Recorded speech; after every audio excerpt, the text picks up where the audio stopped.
അവർ ഭയങ്കര റൂഡായിട്ടാണ് പെരുമാറിയത്. 7 മാസം പ്രായമുള്ള കുഞ്ഞുമായി ഗൾഫിലെ ഈ പൊരിവെയിലത്ത് പാർക്കിൽ കഴിയുകയായിരുന്നു. ഞങ്ങൾ പിന്നെ ഒരുമിച്ചായിരുന്നു മുന്നോട്ട്. അപ്പം അതിനിടയിലാണ് പ്രഗ്നൻ്റ് ആയതും അങ്ങനെ വിസ എക്സ്പയർ ആയി. കുഞ്ഞിൻ്റെ പിതാവ് വിദേശത്ത് നിന്ന് വന്ന പാഴ്സലിൻ്റെ പേരിൽ പിടിയിലാകുന്നതോടെയാണ്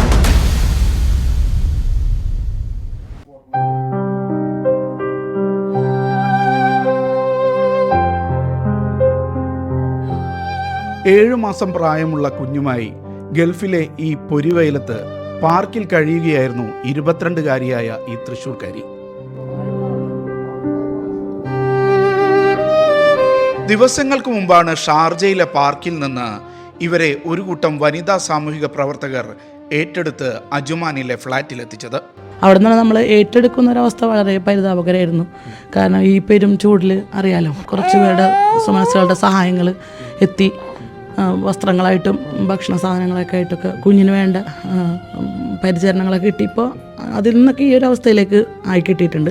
2 വർഷം മുമ്പ് സന്ദർശക വിസയിൽ ദുബൈയിൽ ജോലിക്കെത്തിയതാണ് ഈ യുവതി. ചില കാരണങ്ങളാൽ ജോലി തുടരാനായില്ല. നാട്ടിൽ നിന്ന് പരിചയക്കാരായ കൊല്ലം സ്വദേശിയായ യുവാവിനൊപ്പമായിരുന്നു ദുബൈയിൽ താമസം. ഗർഭിണിയായതോടെ നാട്ടിൽ പോകാനും വീട്ടുകാരുടെ സമ്മതത്തോടെ വിവാഹിതരാകാനുമൊക്കെയായിരുന്നു ഇവരുടെ പദ്ധതി. പിന്നെ ദുബായിലോട്ട് വന്നു. അത് കഴിഞ്ഞിട്ട് ഇവൻ്റെ അടുത്ത് വന്ന് ഞങ്ങൾ പിന്നെ ഒരുമിച്ചായിരുന്നു മുന്നോട്ട്. അപ്പം അതിനിടയിലാണ് പ്രഗ്നൻ്റ് ആയതും അങ്ങനെ വിസ എക്സ്പയർ ആയി. നാട്ടിൽ പോകാൻ പറ്റിയില്ലായിരുന്നു ആ സമയത്ത്. അപ്പോൾ കണ്ടിന്യൂ ചെയ്തു. പെങ്കൊച്ചാന്ന് പറഞ്ഞപ്പം ഞങ്ങൾ പിന്നെ ഒഴിവാക്കാനുള്ള ഒരു ഇതിലേക്ക് നോക്കിയില്ല. വീട്ടുകാരെ അറിയിച്ചു. വീട്ടുകാരെല്ലാവരും പോസിറ്റീവായിരുന്നു. റിപ്ലൈ എല്ലാവർക്കും ഓക്കെ ആയിരുന്നു. ഞങ്ങൾ 2 മതക്കാരായിരുന്നു, എന്നാലും 2 വീട്ടുകാരും അക്സെപ്റ്റ് ചെയ്തു. കുഞ്ഞിൻ്റെ പിതാവ് വിദേശത്ത് നിന്ന് വന്ന പാഴ്സലിൻ്റെ പേരിൽ പിടിയിലാകുന്നതോടെയാണ് പ്രതിസന്ധി ആരംഭിച്ചത്. തങ്ങളുടെ വിലാസത്തിലേക്ക് വന്ന പാഴ്സൽ ലഹരി മരുന്നായിരുന്നുവെന്ന് പിന്നീടാണ് ഇവർ തിരിച്ചറിയുന്നത്. വീട്ടിൽ റെയ്ഡ് നടത്തിയവർ കൊണ്ടുപോയ കുഞ്ഞിൻ്റെ അച്ഛനെക്കുറിച്ച് കഴിഞ്ഞ മെയ് മാസം മുതൽ വിവരമില്ല. ഞാൻ ചോദിച്ചു എന്താണ് അവൻ ചെയ്തതെന്ന് ചോദിച്ചപ്പം എന്താണെന്ന് അറിയണോ എന്നുള്ളൊരു അവർ ഭയങ്കര റൂഡായിട്ടാണ് പെരുമാറിയത്. അപ്പോൾ അവർ പറഞ്ഞു ഡ്രഗ് കേസ് എന്ന് പറഞ്ഞു. പിന്നെ അടിയിൽ സെക്യൂരിറ്റിയോടും പറഞ്ഞിട്ടാണ് പോയത്. പിന്നെ ഒരു നമ്പർ കൊടുത്തിട്ട് ഇങ്ങനെ പറഞ്ഞിട്ട് പോയി ഫാമിലിയോട് എന്താണെന്ന് വെച്ചാൽ എവിടെയാണെന്ന് വെച്ചാൽ പൊക്കോളാൻ പറയേ, കേസ് വലിയ കേസാണെന്ന് പറഞ്ഞിട്ടൊക്കെയാണ് പോയത്. സന്ദർശക വിസയുടെ കാലാവധി പിന്നിട്ടതിനാൽ നാട്ടിലേക്ക് മടങ്ങാൻ യുവതിയുടെ ഓവർസ്റ്റേ പിഴകൾ അടയ്ക്കണം. ഒപ്പം കുഞ്ഞിന് ജനന സർട്ടിഫിക്കറ്റും പാസ്പോർട്ടും തയ്യാറാക്കണം. നിയമപരമായി വിവാഹിതരല്ലാത്ത ദമ്പതികളുടെ കുഞ്ഞിന് ജനന സർട്ടിഫിക്കറ്റ് അനുവദിക്കുന്ന ഏക ഗൾഫ് രാജ്യമാണ് UAE.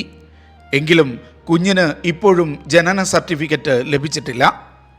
ഞങ്ങൾ നല്ല ഇന്ത്യൻ കോൺസുലേറ്റിൽ പോയിട്ടുണ്ടായിരുന്നു. കുഞ്ഞിനെയും അമ്മയും കൂട്ടിയിട്ട് നമ്മൾ പോയിട്ടുണ്ടായിരുന്നു.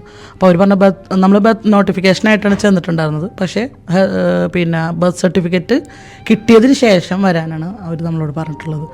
ബർത്ത് സർട്ടിഫിക്കറ്റ് നമുക്ക് ലഭിച്ചതിന് ശേഷം പാസ്പോർട്ടിനായിട്ട് ചെയ്യാൻ പറ്റും. ദുബായ് ഹോസ്പിറ്റലിൽ നിന്ന് കിട്ടേണ്ട സമയം അതിക്രമിച്ചു എന്നുള്ളതാണ്. കാരണം കുഞ്ഞിന് 7 മാസം പ്രായമായി. അപ്പോൾ ഒരു മാസത്തിനകത്ത് വെച്ചൊക്കെ അവിടെ നിന്ന് കിട്ടിയനായിരുന്നു.